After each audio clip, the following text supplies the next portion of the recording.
Science की class में आप सभी का स्वागत है बच्चों। और हम पढ़ रहे थे चैप्टर नंबर 1 हमारे आसपास के पदार्थ। तो बच्चों यहाँ पर हम लोगों ने सारा चैप्टर कंप्लीट पढ़ लिया है। आज हम चर्चा करेंगे अति लघु उत्तरीय प्रश्नों की। इसके पहले की वीडियो क्लासेस में हम लोगों ने उसके महत्वपूर्ण जो बहुविकल्पीय प्रश्न हैं उनको हम पढ़ चुके हैं। तो चलिए बढ़ते हैं आगे। अगर आपने इसके पहले की वीडियो नहीं देखे हैं बच्चों, चैप्टर अच्छे से समझा नहीं है, तो चैनल की प्लेलिस्ट में डले हुए हैं, जाइएगा। क्लास 9th साइंस की प्लेलिस्ट है, उसमें सारे वीडियो क्रम से डले हुए, उसको देखिए, उसको पढ़िए, उसके बाद फिर जो है उसके प्रश्नों को हल कीजिएगा। अति लघु उत्तरीय प्रश्नों में पहला प्रश्न जो है वो दिया है कि जो पदार्थ दिए गए हैं कुछ, उसमें छांटना है आपको कि कौन से जो है वो पदार्थ हैं। कुर्सी, वायु, स्नेह, गंध, घृणा, बादाम, विचार, शीत, शीतल, पेय, इत्र की सुगंध। तो यहाँ पर अगर हम पदार्थ की बात करें तो पदार्थ जब हम लोग पढ़ रहे थे चैप्टर, तो हम लोगों ने समझा था बच्चों पदार्थ क्या होते हैं। तो पदार्थ वह होते हैं जो जिनका कुछ ना कुछ वेट होता है, द्रव्यमान होता है, और वो कुछ ना कुछ अपना स्थान घेरते हैं। तो वे चीज़ें क्या कहलाएंगी? पदार्थ कहलाएंगी। तो अगर हम लेके चलते हैं कुर्सी, तो ये पदार्थ होगा। वायु का भी बच्चों स्थान घेरती है, ठीक है, तो वायु भी आपका क्या हो जाएगा? पदार्थ हो जाएगा। स्नेह पदार्थ नहीं है, स्नेह एक गुण है, तो ये नहीं होगा पदार्थ बच्चों। गंध की बात करें अगर हम, तो गंध भी जो है वो पदार्थ नहीं है, स्मेल जो है वो पदार्थ नहीं होगा। घृणा भी एक पदार्थ नहीं है, ठीक है। और बादाम जो है उसका वजन भी होता है और स्थान भी गिरता है वो, तो बादाम जो हो जाएगा आपका क्या हो जाएगा? पदार्थ हो जाएगा। विचार पदार्थ नहीं है बच्चों। और शीत मतलब होता है ठंड जो है वो एक तरह से एक लक्षण है जो हमें लगती है, ठंड लगती है, तो वो कोई पदार्थ नहीं है, ठीक है। तो शीत जो है आपका पदार्थ नहीं है। शीतल पेय की बात करें तो जो शीतल पेय है वो तो पदार्थ है, क्योंकि शीतल पेय जो है हम पीते हैं तो जो उसका कुछ ना कुछ द्रव्यमान होता है और वो स्थान भी घेरेगा। इत्र की सुगंध भी बच्चों, ये जो स्मेल है वो हम को जो है उसको महसूस कर सकते हैं, वो कोई स्थान नहीं घेरती है, ना ही उनका द्रव्यमान होता है, इसलिए वो पदार्थ नहीं होगा, ठीक है। अब यहाँ पर अगला प्रश्न है, स्विमिंग पूल में गोताखोर पानी काट पाता है, इससे पदार्थ का कौन सा गुण जो है वो प्रेक्षण होता है। तो आपने देखा बच्चों, जब चैप्टर पढ़े तब हमने भी देखा था कि थाली में जो है हम प्रयास कर रहे थे पानी को काटने की ना, तो वो प्रक्रिया जब हम कर रहे थे तो उससे क्या हमारा निष्कर्ष निकल रहा था? क्या पानी कट पा रहा था? नहीं कट पा रहा था। क्यों नहीं कट पा रहा था? क्योंकि पानी के कणों के बीच में क्या होता है?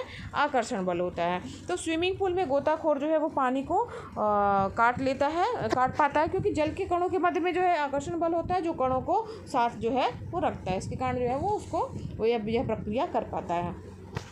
नेक्स्ट प्रश्न है आपका इम्पोर्टेंट, वो है आपका जो ताप दिए गए हैं 250 डिग्री और 100 डिग्री।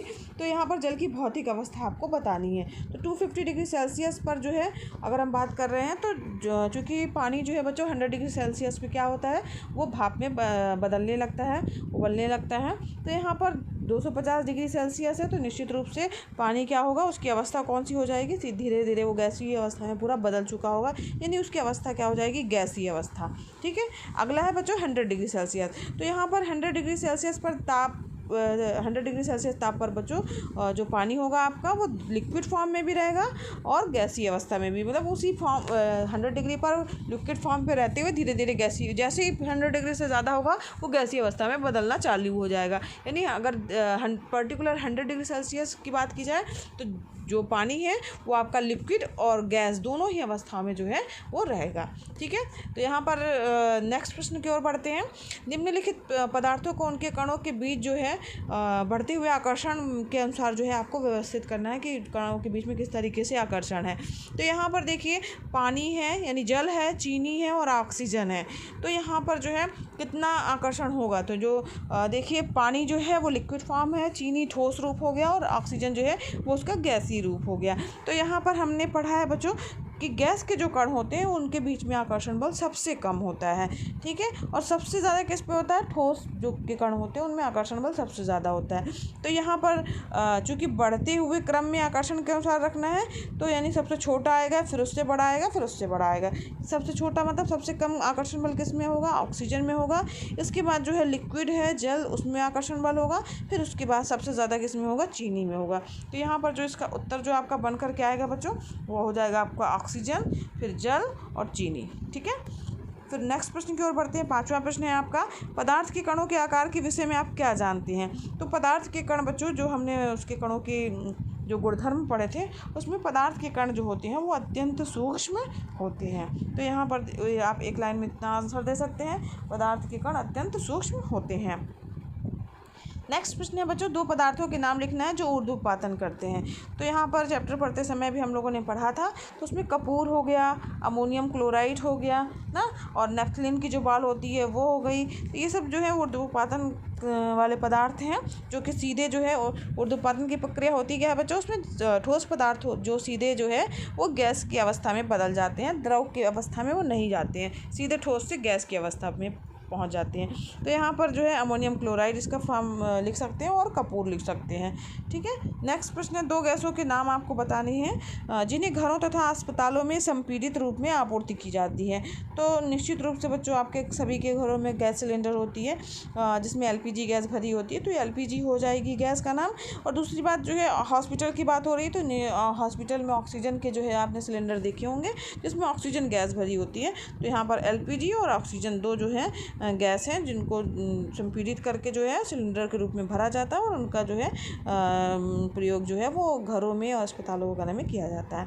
ठीक है, नेक्स्ट प्रश्न है बच्चों आपका, केल्विन पैमाने पर जल का क्वथनांक तथा हिमांक लिखिए। तो यहाँ पर बच्चों केल्विन पैमाने की बात हो रही है, तो यहाँ पर क्वथनांक और हिमांक भी आपको पता होना चाहिए कि सेल्सियस में कितने होते हैं। तो क्वथनांक की बात कर रहे हैं बच्चों, तो क्वथनांक 100 डिग्री सेल्सियस होता है। ठीक है, ठीक, डिग्री सेंटीग्रेड होता है या सेल्सियस में होगा। और ये हिमांक की बात कर रहे हैं तो वो कितना होता है आपका 0 डिग्री होता है, 0 डिग्री सेल्सियस। ठीक, उस पर जो है वो बर्फ़ जमती है और 100 डिग्री सेल्सियस पर जो है वो पानी क्या होता है, वो बनना शुरू कर देता है।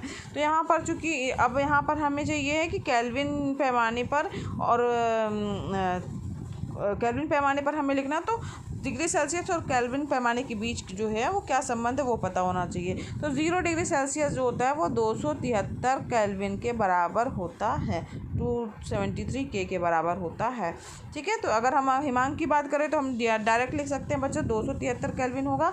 और इसके बाद जो है क्वथनांक की बात करें तो क्वथनांक 100 डिग्री सेल्सियस है, यानी इसमें 100 जुड़ जाएगा 273 में, तो कितना बन जाएगा आपका 373 हो जाएगा, तो 373 केल्विन हो जाएगा। 100 जो है 273 में 100 जुड़ जाएगा क्योंकि 100 डिग्री सेल्सियस है, तो यहाँ पर 373 K हो जाएगा। तो क्वथनांक कितना जाएगा 373 K, हिमांक हो गया आपका 273 K। ठीक है, अब इसके बाद नेक्स्ट प्रश्न की ओर बढ़ते हैं। निम्नलिखित में कौन से पदार्थों का निश्चित आयतन है लेकिन निश्चित आकार नहीं है। तो यहाँ पर बताना, आयतन तो निश्चित है लेकिन आकार जो है वो निश्चित नहीं है। ऑक्सीजन, तो यहाँ पर देखिए इसका तो आयतन और आकार जो है वो निश्चित नहीं होता है क्योंकि ऑक्सीजन गैस के रूप में होती है। शर्करा मतलब हो गई शर्करा, इसका तो आयतन निश्चित होता है, आकार भी जो है निश्चित होता है। क्रिस्टल की बात करें तो इसका भी आयतन और आकार निश्चित होगा। लकड़ी, इसका भी बच्चों आयतन भी निश्चित होगा और साथ ही साथ आकार भी निश्चित होगा क्योंकि ये सब ठोस पदार्थ हैं। जल की बात करें बच्चों तो जल ऐसा जो है वो पदार्थ है जिसका आयतन तो निश्चित होता है लेकिन उसका आकार जो है वो निश्चित नहीं होता। जिस बर्तन में डालते हैं पानी को या जल को वो उसी का आकार ले लेता है।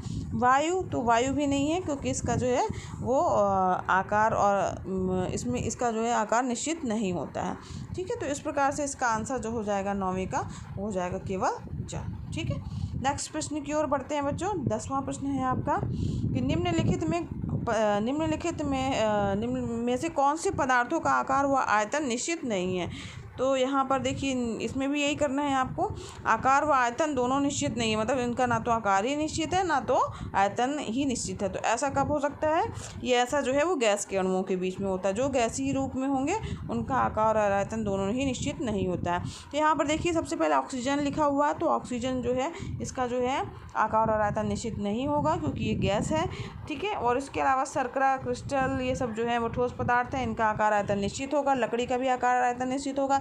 जल की बात करें तो इसका आकार तो निश्चित नहीं है लेकिन इसका आयतन निश्चित होता है, तो जल भी नहीं होगा। वायु की बात करें तो वायु होगा क्योंकि वायु का आकार और आयतन दोनों निश्चित नहीं होता है क्योंकि वो गैसीय अवस्था होती है। तो यहाँ पर इसका आंसर ऑक्सीजन तथा वायु हो जाएगा। ठीक है, नेक्स्ट प्रश्न है इसका बच्चों, प्राचीन भारतीय दार्शनिकों के अनुसार जो है वो पंचतत्व कौन कौन से हैं। तो यहाँ पर पंचतत्व की बात की गई थी जब हमने चैप्टर पढ़ना स्टार्ट किया था, तभी हमने पढ़ा था बच्चों कि जो प्राचीन समय में भारतीय दार्शनिकों के अनुसार जो है वो हर चीज़ को, हर पदार्थ को 5 चीज़ों से मिलकर के बना माना गया है। वो 5 चीज़ें कौन सी थी?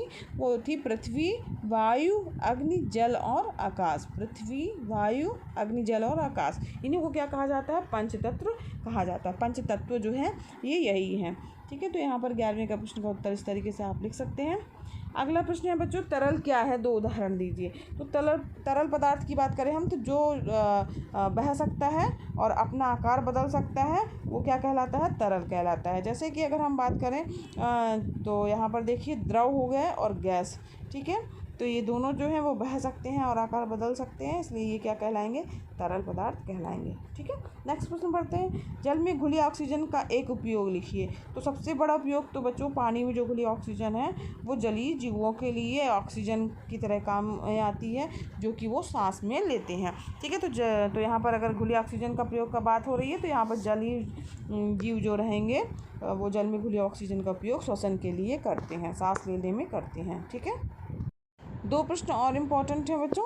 यहाँ पर है, ठोस, द्रव एवं गैसों में किसकी संपीड़नता सबसे अधिक और किसकी सबसे कम होगी। तो यहाँ पर हमने चैप्टर जब पढ़ रहे थे तब हमने देखा था एक सिरिंज लेकर के उसमें पिस्टन लगाया था, तो देखा था कि जो है वो गैस या जिसमें खाली जो है जिसमें केवल गैस भरी हुई है उसको हम ज़्यादा जो है वो संपीड़ित कर सकते हैं या दबा सकते थे। तो यानी गैसों की संपीड़नता जो है सबसे अधिक होती है और ठोसों की जो होती है वो सबसे कम होती है। ठीक है, तो इस प्रकार से इसका आंसर हो गया बच्चों।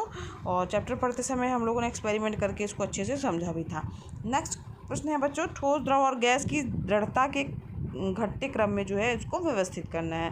तो दृढ़ता का घटता क्रम, यानी दृढ़ कौन सी जो सबसे दृढ़ है वो सबसे आगे आएगी, फिर उसके बाद में फिर उससे कम दृढ़ आएगी, फिर उसके बाद लास्ट में जो है वो सबसे कम दृढ़ वस्तु आएगी। दृढ़ मतलब हो गया कठोर। ठीक है, तो यहाँ पर ठोस वस्तुएं ज़्यादा कठोर होती है, इसलिए ठोस सबसे पहले आएगा, फिर द्रव हो जाएगा और लास्ट में गैस हो जाएगा। तो इस प्रकार से दृढ़ता का क्रम जो है इस ठोस, द्रव और गैस होगा। तो इस प्रकार से बच्चों आज हम लोगों ने इसकी अति लघु उत्तरीय प्रश्नों को हल कर लिया है। ये प्रश्न आप अपने को फेयर कॉपी में कंप्लीट कर लीजिएगा, समझ में भी आ गया होगा बच्चों।